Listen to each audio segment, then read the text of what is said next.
دنیا کا جو پہلا قتل ہوا وہ قاتل قابیل تھا، جس نے اپنے بھائی حضرت حابیل کو قتل کیا، اور یوں قتل کی ریت کا آغاز ہوا۔ حدیث شریف کا یہ مضمون ہے کہ قیامت تک دنیا میں جتنے بھی قتل ہوں گے، ہر قتل کا گناہ اس کے قاتل کے کھاتے میں لکھا جائے گا، لیکن ساتھ ہی ساتھ اس کے گناہوں کا ایک حصہ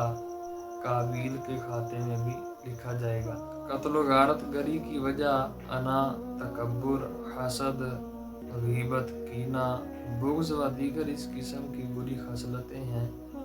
اور دنیا کا پہلا قتل حسد کی وجہ سے ہوا۔ حدیث شریف کا یہ مضمون ہے کہ قیامت والے دن قاتل اس حال میں آئے گا کہ اس کی پیشانی پہ لکھا ہوگا اللہ کی رحمت سے دور۔ قرآن کریم میں قتل ناحق کی مذمت کی گئی، مختلف طریقوں سے سمجھایا گیا۔ جس نے ایک بندے کا قتل ناحق کیا، گویا اس نے ساری انسانیت کا قتل کیا، اور اسی طرح جہاں قتل کی مذمت ہے وہاں انسانیت کو فوائد پہنچانے کے فضائل بھی ہیں۔ اسی مقام پہ ارشاد ہوا کہ جس نے کسی ایک انسان کی جان بچائی، گویا اس نے ساری انسانیت کی جان بچائی۔ ہمارے ہاں بے صبری،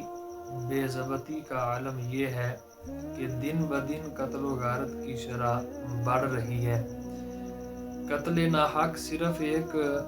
جز وقتی بندے کی دل کی تسکین ہوتی ہے کہ میں نے کسی کو قتل کر دیا، لیکن اس کا انجام بہت برا ہے۔ خود جیل کی سلاخوں کے پیچھے وقت گزارنا،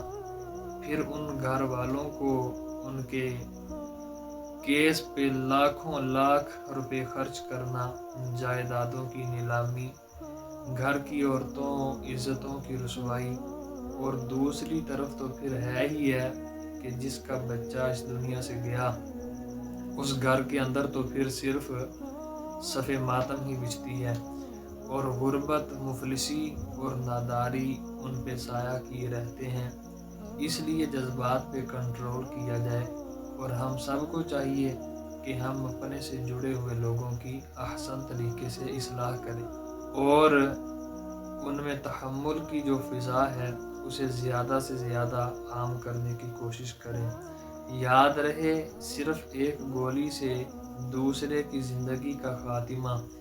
اس بات کی دلیل نہیں ہے کہ وہ بندہ فاتح ہو گیا، جیت گیا، بلکہ وہ بندہ دنیا میں بھی رسوائیوں کا سامنا کرتا ہے اور آخرت میں بھی رسوائیوں کا سامنا کرتا ہے۔